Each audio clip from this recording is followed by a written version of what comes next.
agradecemos desde já a participação de todos, né?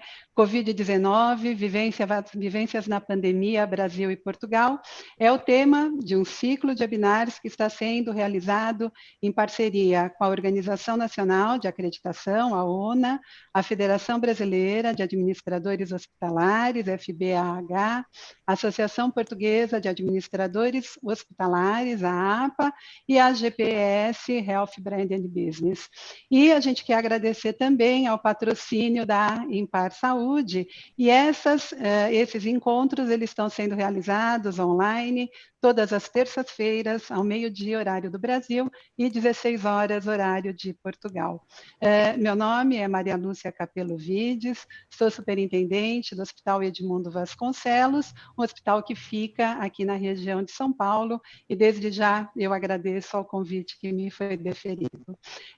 Aos participantes que agora nos assistem, vocês podem ficar à vontade para enviar suas dúvidas e seus comentários aqui pelo chat, através do YouTube da ONA, que nós faremos, na medida do possível, direcionamento aos nossos convidados.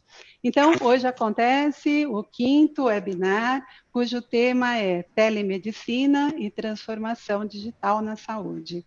Eu vou apresentar aí para vocês os nossos convidados, aos quais, antecipadamente, eu já agradeço por estarem aqui conosco e por compartilharem o conhecimento que vocês vão ver, que é um rico e vasto conhecimento.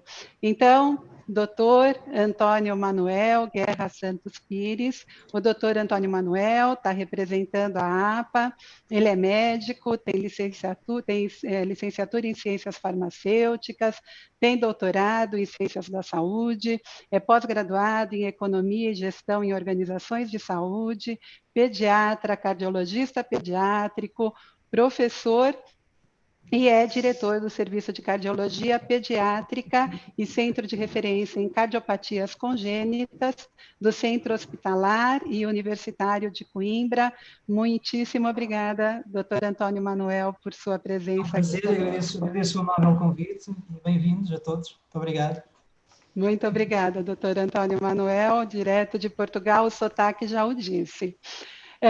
Nosso segundo convidado, Dr. Xiao Lung Wen, ele é médico, professor associado da Universidade de São Paulo, com livre docência em telemedicina, chefe da disciplina de telemedicina do Departamento de Patologia da Faculdade de Medicina da USP, líder de um grupo de pesquisa na USP em telemedicina e tecnologias educacionais, membro da Câmara Técnica de Informática em Saúde pelo Conselho Federal de Medicina e do Comitê de Bioética pelo CREMESP. Dr. Xiao foi convidado pela ONA e o nosso muito obrigada pela sua participação, Dr. Xiao. Obrigado, uma grande satisfação. Obrigada. E o nosso terceiro convidado, Dr. Wilson Modesto Polara, também é médico, é pós-graduado em cirurgia geral, é mestre, doutor, tem livre docência, foi presidente mundial do Colégio Internacional de Cirurgiões, tem vários livros e artigos publicados, foi secretário adjunto do Estado de Saúde de São Paulo, secretário municipal de São Paulo, é conselheiro da Federação Brasileira dos Administradores Hospitalares, que aqui também a está representando, e é superintendente do Instituto de Assistência Médica ao Servidor Público Estadual. Doutor Polara, obrigada por sua presença e por estar aqui compartilhando conosco. Obrigado pela apresentação. Eu quero dizer que o meu doutorado é verdadeiro. Nós não tínhamos a menor dúvida disso, viu, doutor Polara? Doutor Antônio Manuel, depois nós lhe contamos essa parte da história que a gente vai deixar a parte da webinar, tá bem?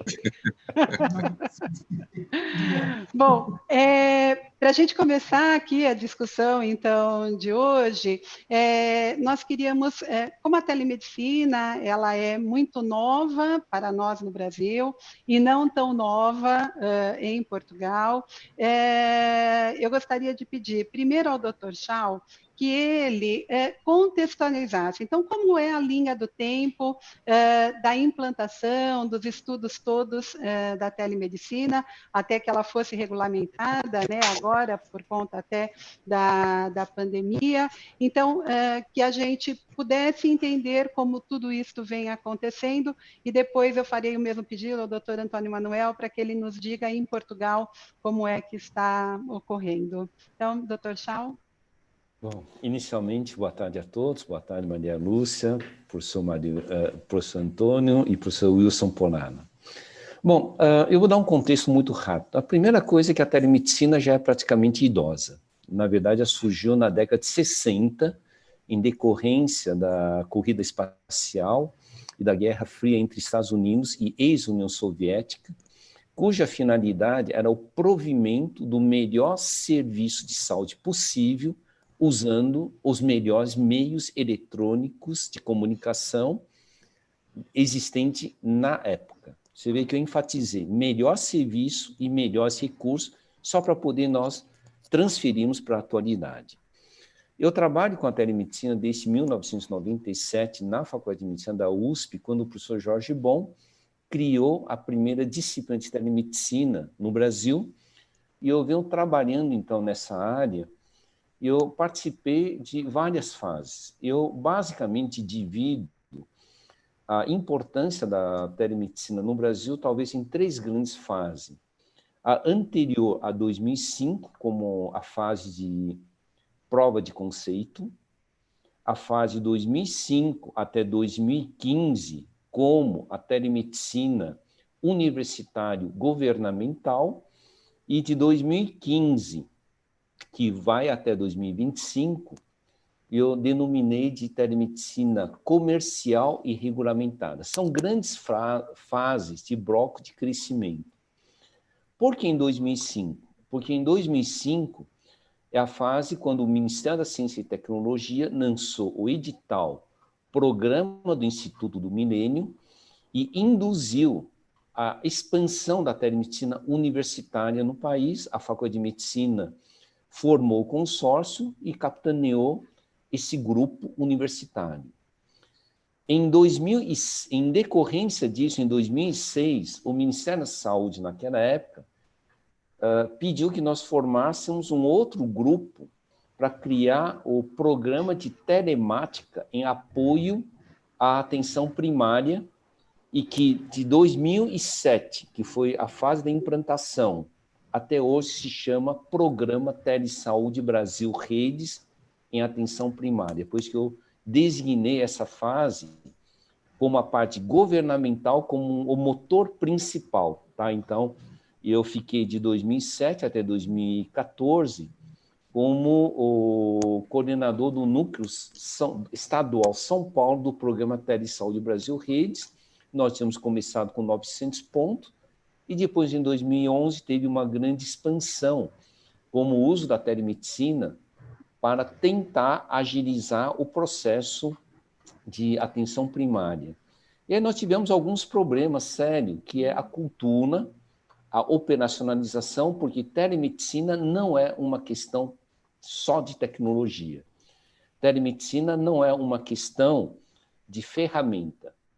Tá? Hoje eu sempre afirmo, e a maioria já concordam comigo, que telemedicina é um método de cuidados médicos e que define qualidade. Muitos simplesmente dizem, não, telemedicina é ferramenta, mas ferramenta não tem responsabilidade. Ferramenta não cuida da qualidade do atendimento. Portanto, a telemedicina ela tem que ser vista como um método que o médico adota para cuidar de alguém, tanto quanto um cirurgião que faz uma cirurgia, por exemplo, vamos supor, de gastro, ou eu vou retirar a vesícula biliar pelo método de cirurgia convencional, ou eu vou usar uma robótica, uma cirurgia robótica. A cirurgia, o robô é apenas uma ferramenta. A cirurgia robótica é um método que o médico se capacitou, atingiu a sua excelência para fazer uma intervenção de precisão. Isso é importante para que nós não façamos uma confusão que a telemedicina é uma videoconversa. Uma videoconversa é uma videoconversa e não é um ato médico. Para se chamar como ato médico, eu tenho que seguir passos bem definidos, inclusive da entrevista estruturada, raciocínio investigativo, telepropedêutica de observação, telepropedêutica armada. Quando eu falo armado, exemplo, no período Covid, muitas vezes o oxímetro digital era importante para mim para tomar decisão, em vez de eu apenas fazer uma semiologia para perguntar se está com alguma dificuldade respiratória.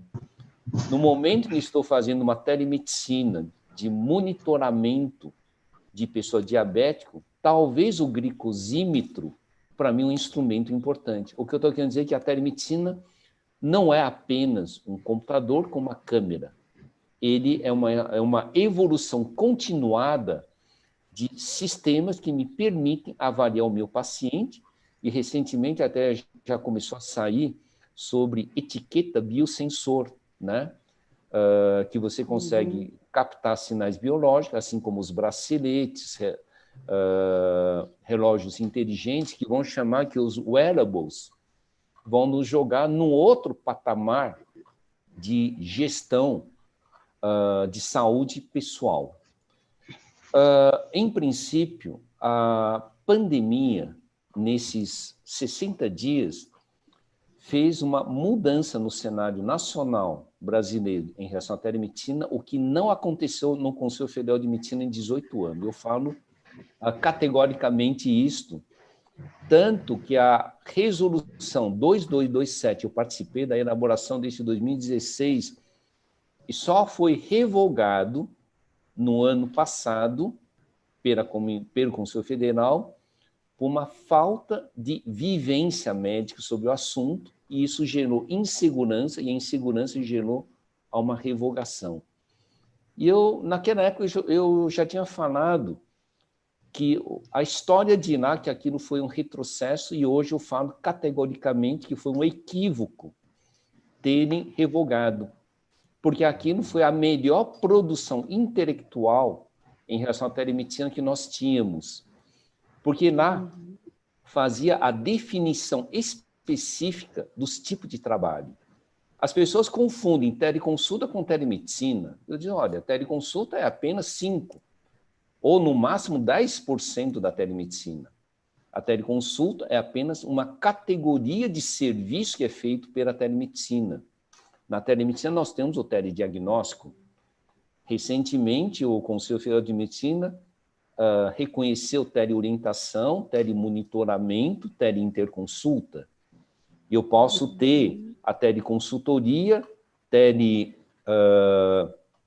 digamos, toda a parte de acompanhamento de crônicos. Então, a definição de telemedicina tem que ser tão bem feita e não deve-se usar palavras genéricas. As genéricas confundem e não lhe permite criar a regulamentação de qualidade. Tá? Então, esse é um ponto que nós precisamos só tomar um cuidado. Doutor Chao, o senhor colocou aí já a questão da telemedicina, da teleconsulta e a telesaúde. Já aproveitando que o senhor está conceituando, qual é o conceito de telesaúde, para que a gente possa equalizar os conceitos? Então, existem várias definições para a palavra telesaúde, né? Alguns acham que é tudo que não é telemedicina. Outros dizem que telemedicina está dentro da telesaúde. E existe uma outra corrente internacional que diz que tudo que trata de doença se chama telemedicina e tudo que previne doença se chama telesaúde. Então, existem várias definições. O importante, nós precisamos ter alguma definição, no mínimo, para o país. No Brasil, a tendência é uma que me perguntam, quem pode usar telemedicina? Nesse momento eu digo, só médico. Aí olham para mim e dizem, Machado, por que você é tão elitista? Eu falo, não sou elitista, eu sou respeitoso. Aí me dizem, prove.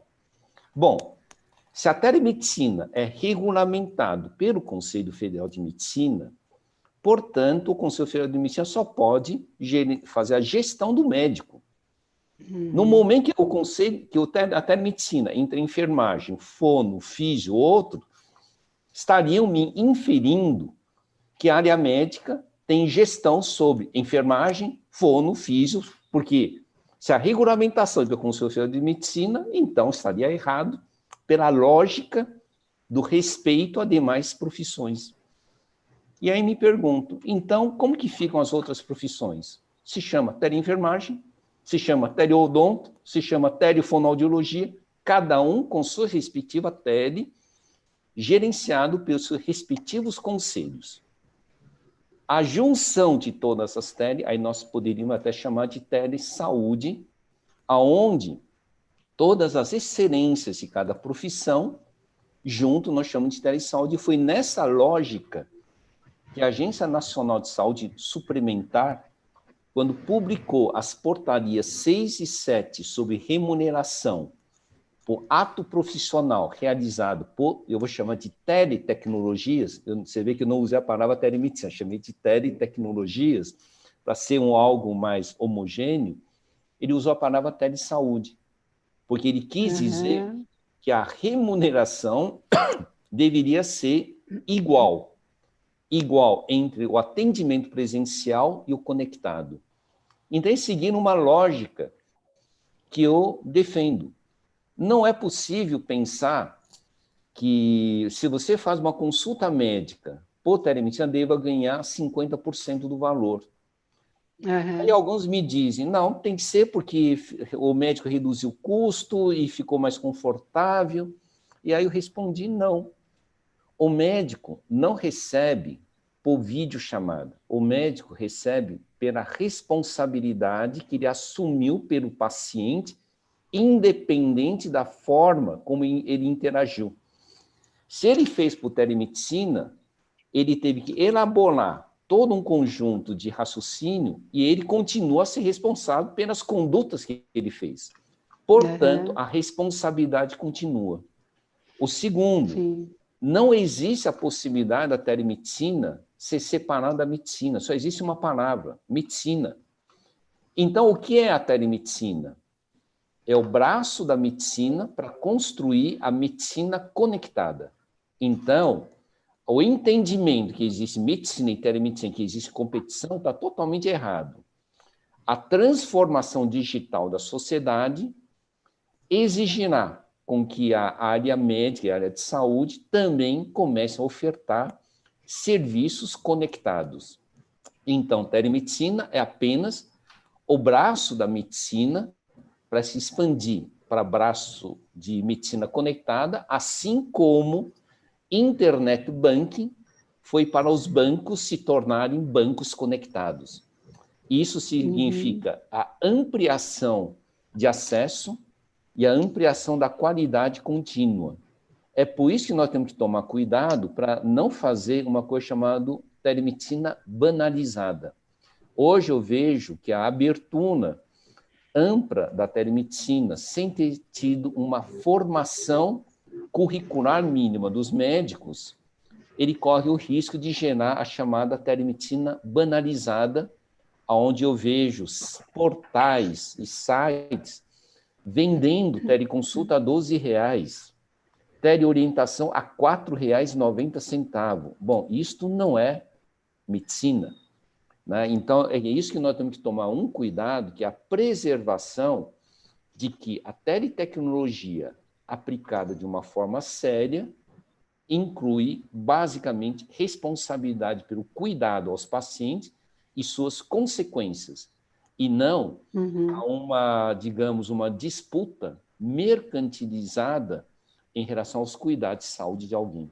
Isso é muito importante. Então, só para fechar esse último ponto, para não me alongar demais, está previsto, então, no Brasil nós tivemos um pouco de atraso sobre a telefonia 5G. A Europa está mais avançada, Estados Unidos, tudo.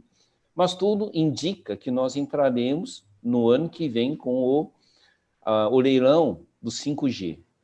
O 5G ele vai abrir um outro precedente, casas conectadas. As casas estarão mais conectadas, embora o 5G ele já voltar para wearables, sistemas de veículos autônomos, mas as casas estarão conectadas.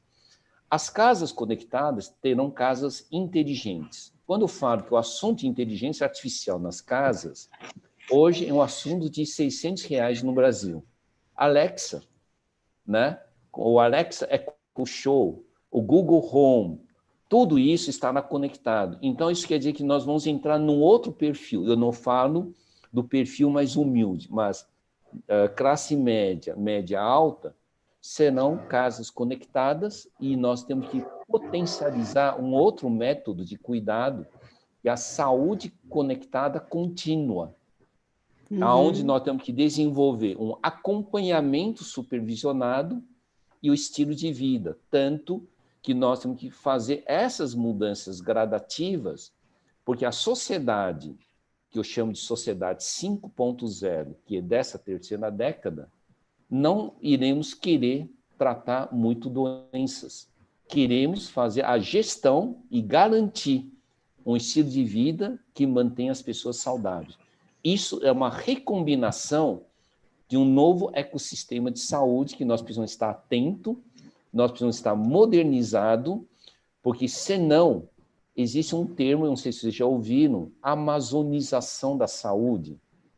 É um termo que começou a surgir desde 2018. E ele se refere à entrada de gigantes tipo Amazon, Google, Microsoft, Facebook, Apple, Huawei, Samsung no cenário da saúde. Se nós não acompanharmos, o termo amazonização da saúde fala por nós. Então, nós temos que ir acompanhando nessa evolução para criar o ecossistema de saúde conectada. Aí sim, a telemedicina é o braço para nós alcançarmos isso de forma ética. Muito bem, doutor Chao. Já tivemos uma aula aqui hoje, viu? Acho que a linha do tempo, os conceitos ficaram claros para todos.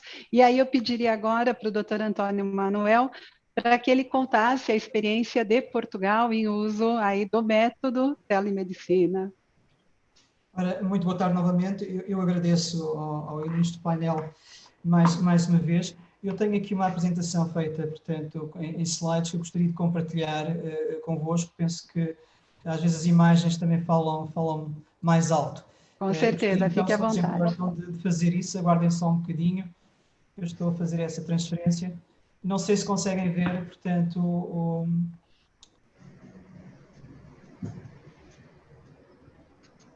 Sim. Conseguem ver? Sim, isso. Pronto. Obviamente, portanto, o interesse deste debate, penso que, para além da telemedicina, é a forma como é que esta transformação digital, particularmente no contexto da pandemia Covid-19, veio-nos afetar. E, portanto, a experiência que eu vou partilhar aqui é a experiência do meu serviço, o que é que aconteceu precisamente nos últimos meses. Mas eu penso que é importante também olharmos para como é que o país funciona. E nós, em termos de digitalização da saúde, aqui, pelo menos no contexto da Europa, estamos muito na linha da frente. Ou seja, nós temos aqui muitas plataformas que já utilizamos diariamente, que quando comecei, portanto, a minha carreira, não existiam, longe disso. Este é um artigo que foi recentemente publicado pelo professor Henrique Martins, que era o ex-presidente da SPMS, que é os Serviços Partilhados do Ministério da Saúde, em que não só fala sobre isso, mas que também aproveita para dizer, e todos nós concordamos, penso eu, que esta pandemia pode ser, portanto, um ponto de partida para os sistemas de saúde se começarem a digitalizar, ou seja, aqueles que, obviamente, que não estão. Esta entidade vai agora fazer uma década e, por exemplo, uma das plataformas que nós utilizamos diariamente é o S-Clínico, ou seja, isto aqui, no fundo, é o processo clínico do doente. Eu, quando comecei a minha carreira, o processo clínico era em formato de papel, portanto, eu não tinha um computador onde escrever, portanto, todos os dados do doente. Outra novidade para mim, ao longo dos anos, foi esta de prescrever eletronicamente uma receita de medicamentos. Portanto, a partir deste ano, nenhum médico em Portugal vai, portanto, emitir uma receita em formato de papel, tudo passa a ser de um formato eletrónico. Ora bem, o Covid veio e, obviamente, obrigou-nos, do ponto de vista digital, e aqui está enquadrada também a telemedicina, a mudarmos algumas coisas. E, mais uma vez, esta entidade, a SPMS, está na linha da frente destas alterações, desta nova digitalização, e particularmente no que consta a telemedicina. Como vocês sabem, a telemedicina significa muito, enfim, uma forma muito breve de explicá-la, é curar à distância. Isto já vem, portanto, já tem alguns anos. E o que é curioso, pelo menos aqui em Portugal tem sido a nossa experiência, é que a telemedicina, no meio clínico, portanto, para os médicos, não foi recebida ou não é recebida com grande entusiasmo, isto antes, obviamente, da época Covid. Obviamente que o Covid veio mudar tudo, aliás, como o Sr. Professor Chal acabou de falar. Portanto, enquanto era uma forma de fazer medicina que foi recebida com muito pouco entusiasmo, agora todos nós tivemos que aceitar e adotar estas medidas. Do ponto de vista prático, do ponto de vista, portanto, de um serviço clínico, que é o caso do meu, cardiologia pediátrica, quando esta pandemia se iniciou, a grande maioria dos clínicos e profissionais de saúde foram para casa. E, portanto, automaticamente indo para casa, a forma de trabalhar foi através deste teletrabalho, que é uma forma de fazer telemedicina. O que é que isso significa? Significa que o clínico, o profissional de saúde, tem agora de sua casa acesso, portanto, às plataformas hospitalares, como o S-Clínico, como, portanto, a prescrição eletrónica do medicamento e por aí fora. Ou seja, eu na minha casa tenho acesso a uma plataforma, é como se estivesse no hospital. Em Portugal, nós temos o Centro Nacional de Telesaúde, em que se enquadra, portanto, a telemedicina, e cada região do país está representada. Como sabem, nós somos um país pequeno, comparativamente ao Brasil, muito mais pequeno, e estamos divididos em 3 regiões, e estamos aqui representadas neste Centro Nacional de Telesaúde. Se formos a este site, o que nós vimos, isto aqui já é, digamos, sintomático daquilo que aconteceu com a pandemia.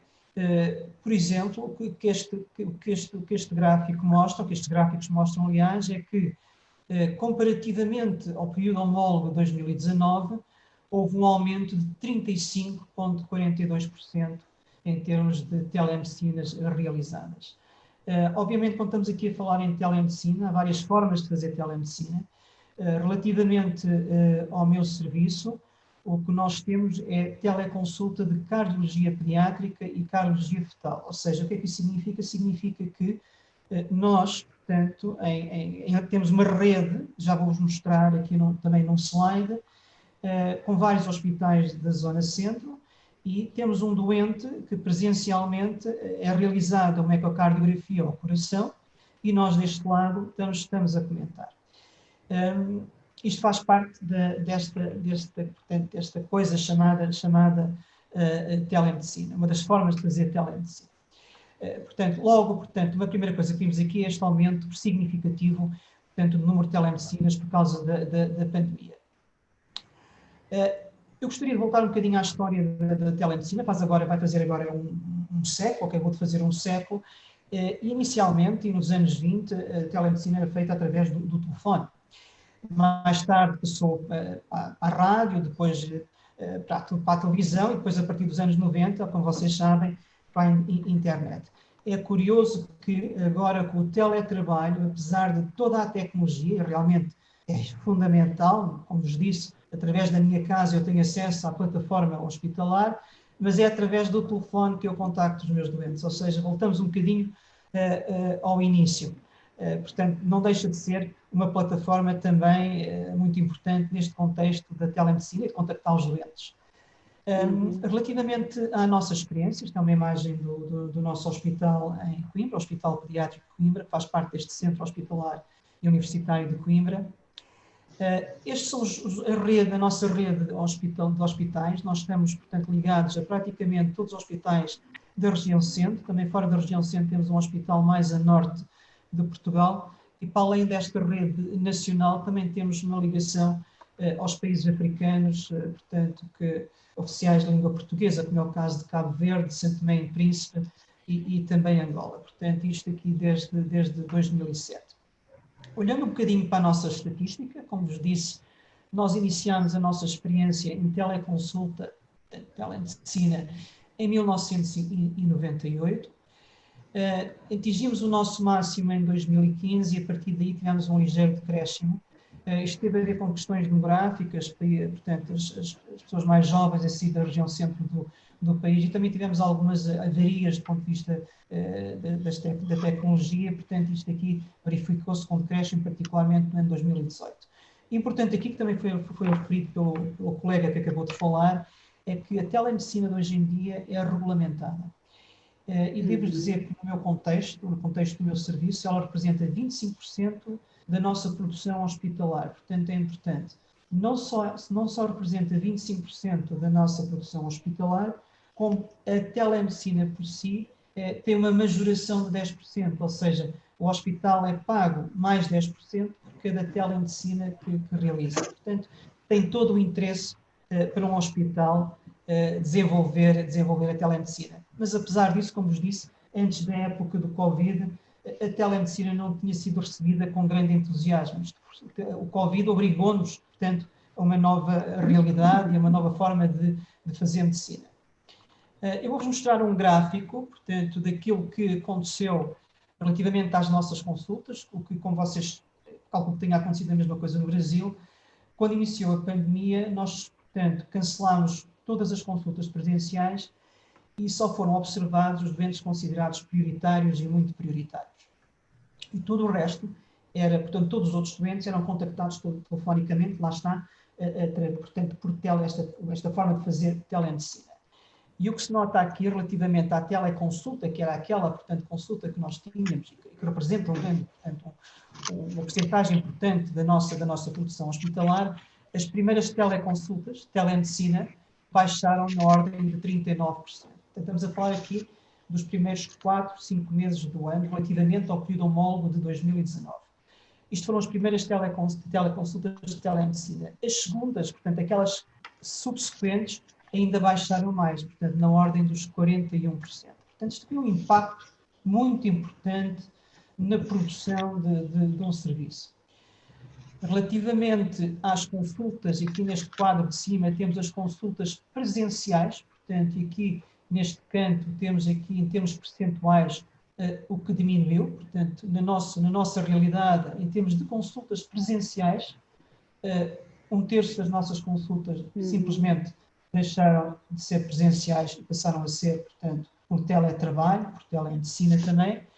Mas reparem o que aconteceu às consultas, portanto, sem presença do utente, ou seja, a nossa telemedicina subiu cerca de 254% relativamente ao período homólogo de 2019. Portanto, isto foi um impacto real num serviço clínico e que, obviamente, nos afeta muito. As coisas agora estão lentamente a voltar à normalidade. Normalidade errada, nunca voltaríamos, penso eu, àquela normalidade que nós já conhecemos. Isto aqui é uma nova normalidade. Mas o que eu vos queria aqui mostrar é realmente o impacto direto que esta pandemia teve no nosso serviço. Pronto. Era isto que eu vos queria mostrar e agradeço a vossa atenção e vamos então continuar com este debate. Muito obrigado. Muito obrigada, doutor Antônio Manuel, uma experiência muito enriquecedora, né? Porque a gente enxerga aí números que, claro, ainda não temos no Brasil, porque a gente, né, nós somos muito crianças ainda em relação a tudo isso, e algumas perguntas estão chegando, e aí já que o senhor colocou aí alguns aspectos, deixa eu lhe fazer uma das que nos perguntaram aqui, que quem está nos assistindo, quais são os recursos necessários? O senhor falou bastante em teleconsulta, então o senhor, enquanto cardiopediatra, né, que recursos a família precisa ter para que a consulta, a teleconsulta aconteça? Existe algum impeditivo? Como é que isso é organizado aí em Portugal? Não, pelo contrário, portanto, nós temos a nossa rede, como viram, portanto, a nível nacional. Imaginemos que temos uma criança que tem, portanto, suspeita de uma doença cardíaca. Imaginemos que esta criança vem de uma determinada região do país. Essa criança é observada no hospital periférico, é feita esta teleconsulta, né? Aqui em Portugal, as crianças... Estamos a falar do sistema público. Atenção, eu sou médico do sistema público, estou em exclusividade a um sistema público. Portanto, isto não tem, digamos, não é uma entidade privada de todo. As crianças em Portugal não pagam uma taxa moderadora. Portanto, é extremamente vantajoso para estas famílias serem observadas no seu local onde elas vivem, porque vão poupar uma viagem, a Coimbra, neste caso, vão poupar um dia de trabalho aos pais. Portanto, em termos de recursos, é altamente vantajoso para estas famílias.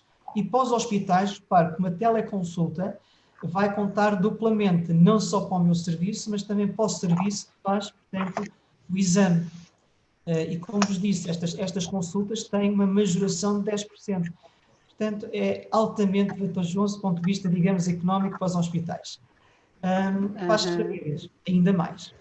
Portanto, existe uma referenciação, portanto, no contexto público, em que estas crianças devem ser referenciadas para um hospital central, são referenciadas pelo seu hospital local, onde podem fazer um exame altamente diferenciado. Okay? Agora, o que é importante aqui é ter do outro lado pessoas que saibam fazer esta técnica, que é a ecocardiografia. E nós, essa técnica, ou seja, esse treino, é oferecido por nós, por este serviço. Muito bom. Muito obrigada. Doutor Polara, meu vizinho, para quem não sabe, o doutor Polara está no hospital. Antes de começarmos, eu falei que se olhar pela janela eu vou enxergá-lo. Então, nós estamos aqui em São Paulo e eu gostaria muito que o senhor compartilhasse aí a sua experiência frente aí ao IANSP, né? Em relação a como é que surgiu, se já surgiu, qual é o nível de maturidade que vocês estão. Fale um pouquinho do IANSP, com certeza. Muito obrigado pela oportunidade. Eu também aprendi muito já com as duas apresentações, eu sou um iniciante nesse tema, né? E como o professor Tchau falou, realmente essa epidemia, essa pandemia, facilitou muito as coisas. Ela apressou o desenvolvimento de algumas coisas que estavam incubadas, que nós estávamos pensando, mas houve a necessidade de se fazer alguma coisa mais rápida. No passado, eu tive duas experiências anteriores assim de sucesso. A primeira foi no estado, onde nós fizemos 36 pontos de segunda opinião em 36 prontos-socorros da Baixada Santista. Então, o médico estava atendendo o paciente e se ele tivesse alguma dúvida, ele tinha tipo um carrinho onde tinha uma câmera e uma tela conectada aos hospitais de São Paulo, Hospital das Clínicas, Einstein e Sírio-Libanês, e o médico podia fazer ter uma segunda opinião com um especialista. Isso reduziu 50% a necessidade de transporte sanitário de paciente, por exemplo, de Mongaguá para outro município. Isso foi uma experiência muito, muito gratificante. A segunda foi na prefeitura, onde nós tínhamos uma carreta, a Zona Sul, nós tínhamos uma fila de 20 mil pacientes de dermatologia. Aí nós fizemos uma carreta com 2 consultórios, com aquele dermatoscope, que é uma câmera que vê a lesão dermatológica ampliada, quase que um microscópio superficial. E essa imagem era transmitida ao especialista no Albert Einstein, e esse especialista orientava o caso. Ele dizia, não, isso aqui vamos encaminhar para biópsia, isso aqui é simplesmente uma lesão, pode dar uma medicação, e nós fizemos 20 mil atendimentos em 1 mês e meio. Isso foi a segunda experiência vitoriosa que nós tivemos com telemedicina, utilizando isso que o professor Tchau falou, que é um device, é um aparelho que realmente leva o conhecimento do médico até a ponta. E a terceira foi agora aqui no IANSP, onde nós desenvolvemos um software. O que ele faz, esse software? Ele coloca o médico em contato com o paciente e com a meia tela é o paciente, a outra meia tela é o prontuário do paciente. Então, tudo que o médico está fazendo, ele pode consultar resultados de exames. Ao longo da consulta, ele pode fazer isso. Isso facilitou muito. O fato de você ter o prontuário na própria tela em que você está atendendo o paciente já facilita muito. nós vimos que existe, como o Dr. Schall falou, quem é médico sabe que assumir a responsabilidade do paciente é uma coisa muito difícil. Então, o contato com o paciente, muitas vezes, é muito importante. O médico ele tem um sexto sentido para diferenciar se uma dor pré-cordial é uma esofagite ou ele é um infarto. Ele tem isso, muitas vezes, pela telemedicina não se consegue. Mas, obviamente, com a evolução desses aparelhos que vão ser associados, assim como ele falou, a medida de pressão arterial, temperatura, pulso, saturação, isso aí já está sendo desenvolvido e nós estamos realmente fazendo alguns testes para que a gente possa fazer uma medicina um pouco mais instrumentalizada do que simplesmente o que ele falou, uma teleconversa, uma teleconsulta simplesmente de conversa, né?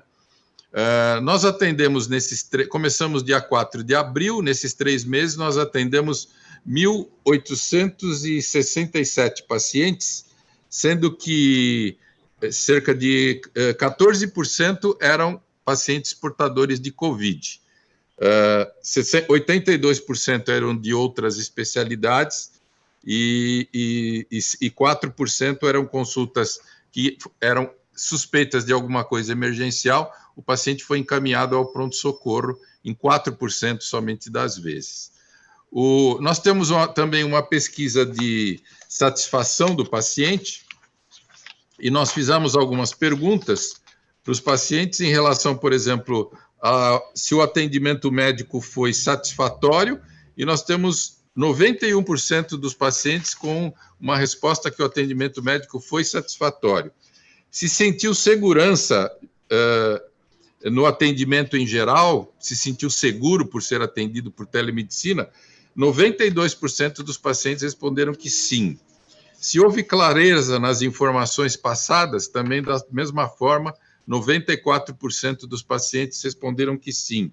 E se o tempo de espera de retorno após o contrato da central, contacta a central e espera até o médico entrar na consulta, se foi satisfatório, também 88% foi satisfatório. E 90% declararam que tiveram o seu problema resolvido. E entre nota atribuída, de 9 a 10 nós tivemos 65%, de 7 a 8, 10%, e abaixo de 8, 8%. Então, por essa avaliação, nós vemos que existe uma aceitação muito grande hoje em dia da população, e eu acho que é só uma questão de nós ajustarmos qual é a verdadeira colocação, qual é a verdadeira posição da telemedicina dentro de todo o atendimento médico. O que nós estamos vendo que está sendo uma coisa muito útil?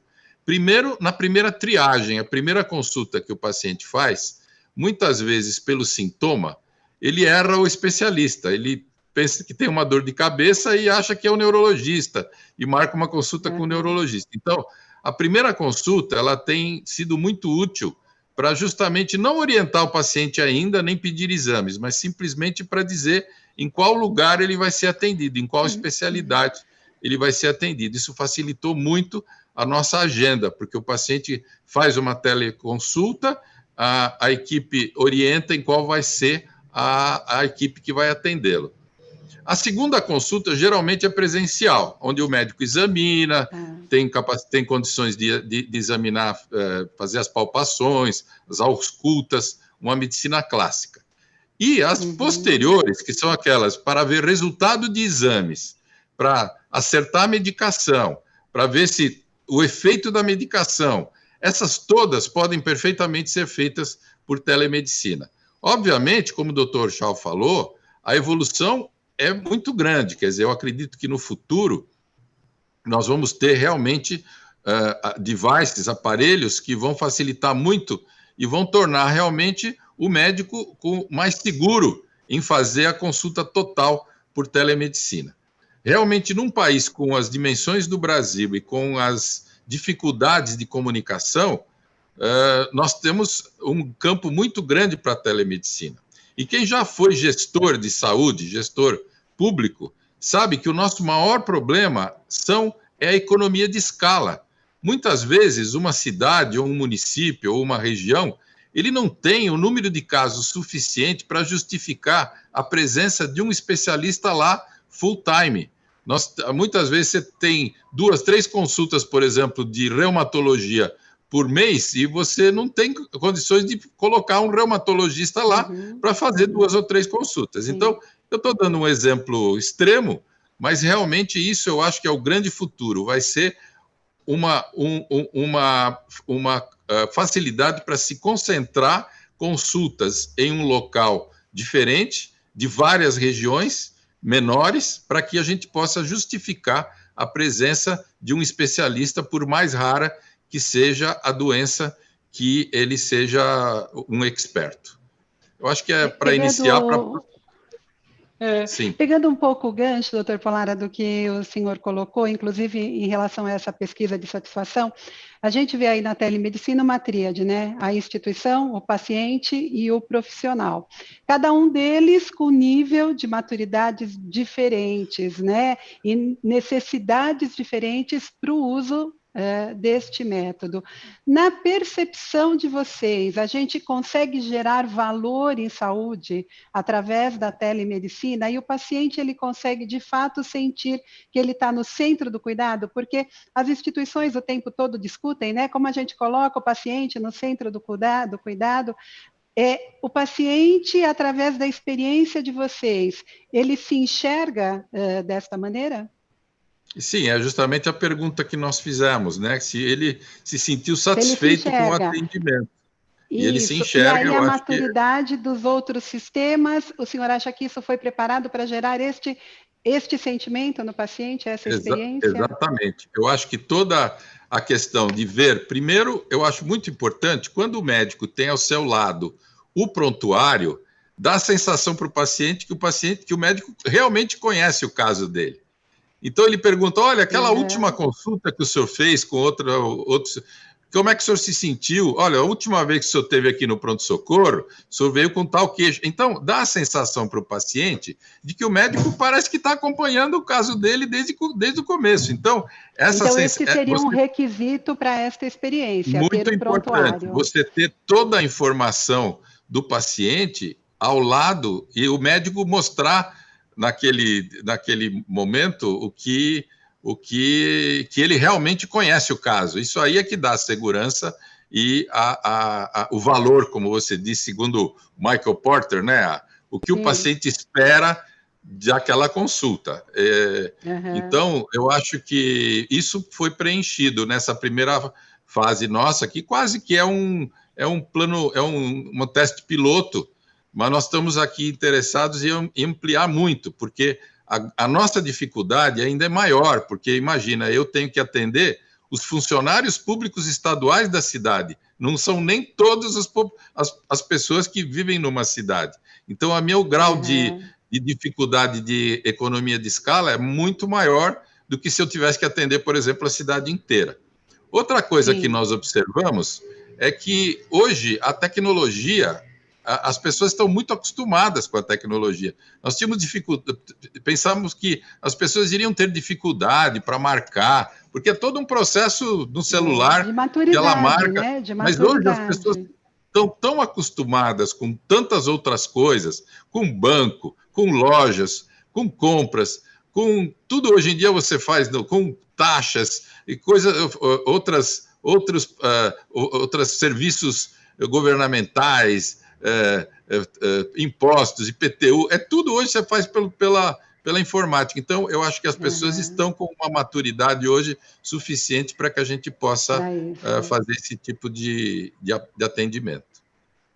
E estão nos perguntando, doutor Chau e doutor Antônio Manuel, sobre a questão da LGPD. A LGPD no Brasil está entrando agora, em Portugal eu sei que já existe, né, a Lei Geral de Proteção de Dados.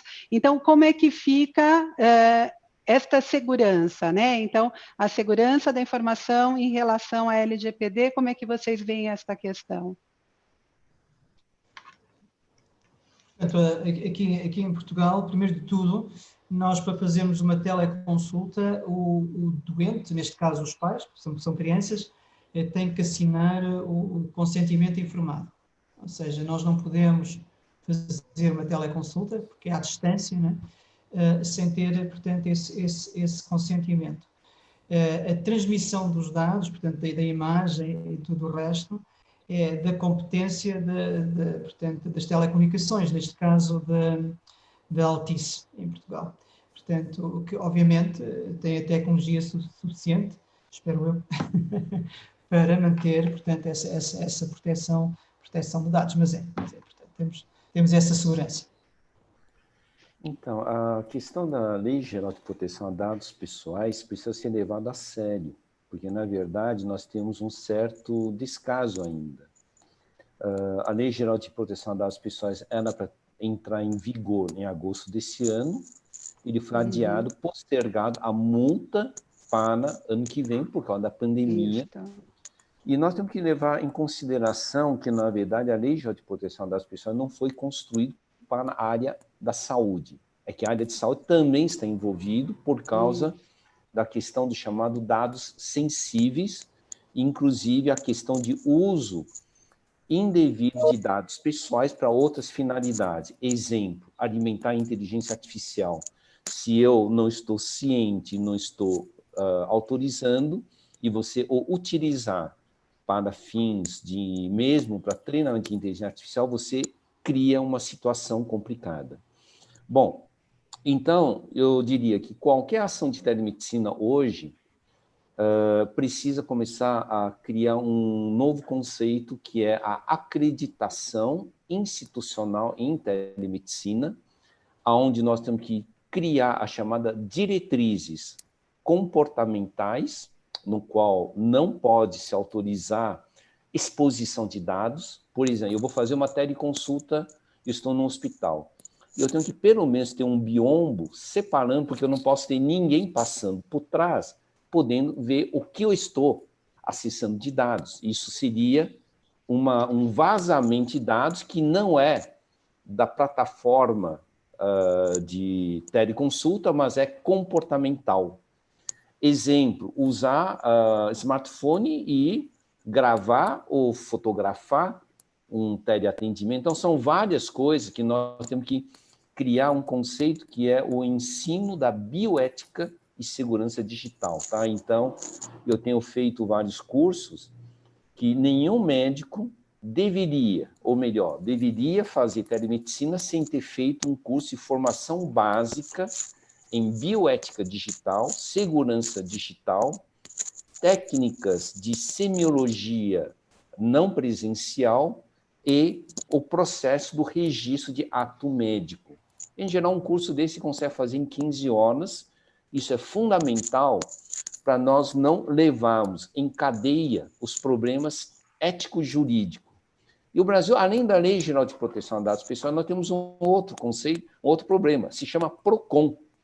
Se no termo de consentimento informado você não disser que aquele é um ato médico, que é cobrado, e o valor, e o paciente não tiver acordado e autorizado, você, na verdade, está fazendo uma cobrança indevida. Então, o termo de consentimento informado, além de caracterizar a telemedicina, ela precisa também caracterizar sobre a questão de remuneração ou pagamento, e deve caracterizar a questão da duração. Assim como na consulta presencial eu tenho a questão de retorno, como eu disse que a telemedicina é uma questão de responsabilidade médica pelo atendimento, você precisa caracterizar tudo isso como um pacto contratual também, além da autorização das características de atendimento não presencial. Você vê que eu não usei a palavra distância, eu usei não presencial. A moderna telemedicina não é mais a distância, é não presencial, porque eu posso estar em salas diferentes dentro de um consultório, eu sou professor responsável e eu posso estar naquele momento em não presencial e depois eu posso ir no presencial. Então, inclusive, nós temos que expandir o conceito da palavra tele apenas para a expressão não presencial, porque a não presencial pode ser remoto, ou pode ser uma distância física pequena, tá? Exemplo, telepatologia, uma lâmina de congelação. Eu posso estar fazendo uma avaliação, eu sou docente, para que eu não demore muito tempo, porque um residente não estava conseguindo ver. Então, ele é apenas não presencial, o que não me impede de, em 30 minutos, estar lá. Tá? Então, essa caracterização de dizer para o paciente é não presencial, porém, se necessário, eu vou te convidar para vir no presencial, porque eu vou terminar de fazer a avaliação, porque, acima de tudo, eu tenho responsabilidade por você. Muito bom. Olha, a gente já está quase acabando, eu não estou acreditando, porque para mim essa conversa está tão enriquecedora que acho que dava para a gente ficar aqui mais 1 hora, mas a gente não pode terminar sem antes vocês dizerem, porque eu acho assim, a gente vê muitas oportunidades, muitas dificuldades e grandes desafios, né? Então, eu cheguei aqui hoje achando que a telemedicina ela era um garoto, aí chega o doutor Antônio Manuel e me diz que é uma grande senhora, né? Porque ele apresenta o conceito desde 1920, lá em Portugal. Então, como vocês três enxergam as dificuldades, os desafios e as grandes oportunidades que o mundo, né, tem para oferecer e para extrair deste método tão importante? Quem quer começar, fique à vontade. Bom, eu tive uma experiência muito interessante, porque eu, como cirurgião, eu tive que me habilitar na cirurgia robótica. E o início, como o Dr. Shaw falou, no início foi uma cirurgia pensada para ser feita realmente à distância. Quer dizer, um marinheiro num navio ia ser operado por um cirurgião que estivesse, por exemplo, em Nova York. Isso para efeitos militares. Mas o que aconteceu é que o aparelho ele trouxe tantos recursos que a gente não tinha na visão e na cirurgia tradicional, que hoje em dia nós temos acesso a regiões, acesso a procedimentos que antigamente não tinha com essa aparelhagem. Por exemplo, hoje eu consigo fazer uma sutura de um vaso de 1 milímetro de espessura como se eu estivesse fazendo de um vaso de 10 centímetros de espessura. Quer dizer, ele muda a amplitude dos meus movimentos. Eu consigo ver, por exemplo, por transparência, abaixo de uma gordura, a presença de vasos e eu deixo de cortar aquele vaso. Então, o que aconteceu? É aquilo que o Dr. Shaw falou. É telemedicina? Mas o cirurgião e o paciente estão dentro da mesma sala. Um está sentado num aparelho, o outro está deitado na maca. Quer dizer, eu acho que isso vai acontecer com tudo. Todos esse desenvolvimento tecnológico vai trazer ao médico uma habilidade muito maior. Por exemplo, eu estou sabendo que eu já vi até um aparelho de palpação de mama. Então, o paciente passa o aparelho por sobre a mama e o médico vê lá uma imagem como se estivesse palpando a mama, uma região mais dura ou menos dura. Então, o que eu acho é que nós estamos realmente iniciando, como tudo, algumas coisas estão muito desenvolvidas, por exemplo, até a cirurgia robótica, outras estão iniciando. Agora, como tudo em medicina, nós temos que saber qual é a real indicação. Por exemplo, eu não trato todas as doenças com antibiótico, eu não trato todas as doenças com anti-inflamatório, eu não trato todas as doenças com acupuntura, eu não trato todas as doenças com cirurgia. Então, a medicina é mais uma ferramenta médica que vai encontrar o seu lugar, a sua colocação, e, obviamente, não vai ser para tudo, mas vai ser para aquilo que ela for indicada, ela vai ser muito boa. Muito bom, doutor. Eu como referi, portanto, na nossa experiência, e, portanto, a telemedicina tem realmente aproximado o nosso mundo, neste caso, Portugal e os países africanos de língua oficial portuguesa, Cabo Verde, São Tomé. E o que acontece, por exemplo, nessas situações, com a teleconsulta, e estamos a falar de consulta, uma ecocardiografia feita à distância, é que nos permite fazer uma triagem desses doentes. Ou seja, se não houvesse esta tecnologia, o que é que acontecia? Uma grande parte desses doentes estaria a Portugal para serem tratados e se calhar nem sequer tinha indicação para o fazer. Portanto, a teleconsulta tem nesse aspecto sendo um agente facilitador. Portanto, nós fazemos uma triagem e só vêm, portanto, para Portugal serem tratados aqueles doentes que realmente necessitam. E, obviamente, isto para as populações e para os colegas que estão nesses países é uma mais-valia, porque é o especialista estar do outro lado sem lá estar, mas oferecer, portanto, todo o seu know-how àquela população que é tão carenciada, no fundo. Tem sido essa a nossa experiência. Bom, eu vou colocar 3 pensamentos, mas para provocar ansiedade do que para, na verdade, gerar uma explicação. A primeira coisa, eu acho que a telemedicina só se consolida no Brasil na medida em que for tornado matéria obrigatória na graduação médica e na residência médica. Dentro da ética e bioética, devíamos também incluir a bioética digital. Dentro da propedêutica, deveríamos ensinar a telepropedêutica e deveríamos fazer o chamado Media Training Digital em Saúde, como se faz a comunicação empática usando meios conectados. Então, só dessa forma que nós poderemos evoluir para uma próxima etapa sobre telemedicina. Então, é tornar obrigatório. Hoje, temos 341 faculdades de medicina no Brasil e, nas recentes atualizações, só conheço 9 faculdades de medicina que têm disciplina de telemedicina, né? Então, nós precisamos torná-lo obrigatório em graduação e em residência médica. A segunda coisa, telemedicina não é um assunto de serviço, troca de serviço.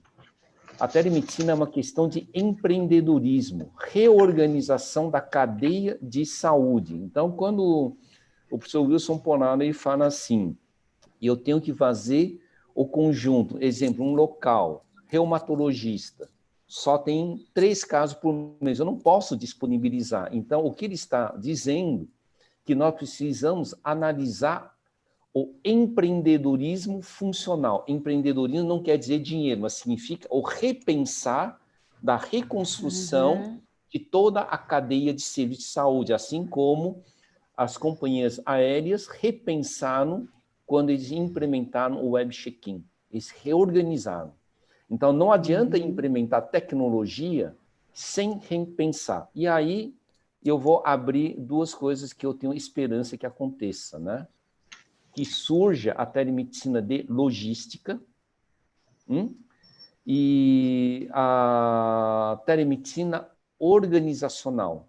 Não a telemedicina que nós estamos ouvindo hoje, que é apenas serviço. Eu faço uma teleconsulta, eu faço uma interconsulta. Isso é apenas uma agilização de um processo que nós já conhecemos. Mas quando o professor Wilson ele começa a comentar isso, ele começa a comentar sobre a telemedicina de logística, a telemedicina de redução da jornada de migração do paciente para ter um cuidado de qualidade. Essa telemedicina tem que ser repensada para criar o ecossistema. E eu não acredito que a telemedicina, apenas serviço, ele consegue construir essa cadeia, tá? Então, são essas 2 coisas, a telemedicina de logística em saúde e a telemedicina organizacional, onde eu defino regimento interno, controle de qualidade e atribuo a qualidade de um hospital universitário em todas as telemedicinas, porque isso me permite fazer reuniões clínicas, auditoria de qualidade, padronização de conduta. E eu acho que nós temos que fazer esses patamares, no mínimo a cada 3 anos, para que nesta década aí nós consigamos alcançar o que eu comentei sobre o novo ecossistema de saúde conectada. Muito bom, muito bom. Doutor Polara, adorei o spoiler do exame aí de mama, viu? Se vocês tiverem outro para dar, pode. Vamos lá, que acho que o povo vai ficar animado, viu? Quem não ficou até agora vai ficar, porque essa perspectiva do futuro, né? Então, o que a gente pode esperar do futuro? Então, o que todas essas ferramentas vão poder entregar para a sociedade? E, olha, né, tem os exames da cardiologia infantil, que o doutor Antônio Manuel também colocou, e a gente sabe, olha, lá na frente isso pode estar acontecendo, né? Então, quando começou com o telefone, né, doutor Antônio Manuel, com certeza as consultas eram muito diferentes do que o que a gente faz hoje, então, de fato, foi muito enriquecedora a experiência de vocês. Nós estamos aqui cheios de perguntas, toda hora eu recebo alguma, mas infelizmente me pediram para cumprir o tempo, então nós vamos obedecer, né? E agradecer imensamente a todos os que participaram aqui conosco, aos organizadores e realizadores dessa webinar, então a Organização Nacional de Acreditação, a Federação Brasileira dos Administradores Hospitalares, a Associação Portuguesa de Administradores Hospitalares e a GPS Health Brand and Business. Quero agradecer também aí o patrocínio da Impar Saúde, agradecer ao público brasileiro e português por tantas questões que nos enviaram e que muito nos ajudaram aqui nesta temática. Dizer que hoje foi o penúltimo, né, encontro e que a semana que vem, dia 14 de julho, é o 6º webinar que a gente está discutindo aí, Covid 2019, uma experiência Brasil-Portugal, cujo tema será a epidemia e o futuro. Quais erros não cometer na próxima pandemia? Lembrando que o encontro acontecerá também às 12 horas, horário de Brasil, 16 horas, horário de Portugal. Todas as sessões estão sendo transmitidas ao vivo pelo YouTube, no canal da ONA, pelo Facebook da APA e pelo YouTube da Federação. E que todas estas gravações ficarão disponíveis para quem posteriormente quiser aprender, refletir de novo, então elas estão postadas todas lá neste canal. Eu agradeço imensamente pela participação de vocês, pelo brilhantismo das colocações, né? E a gente se coloca aí à disposição para novos encontros e para novas discussões, né? Então, como vai ser essa saúde aí do futuro, o que a gente pode esperar, né, de toda essa transformação digital que chegou e do que ainda está por vir. Então, uma excelente tarde a todos e o nosso muito obrigada. Muito obrigado, prazer.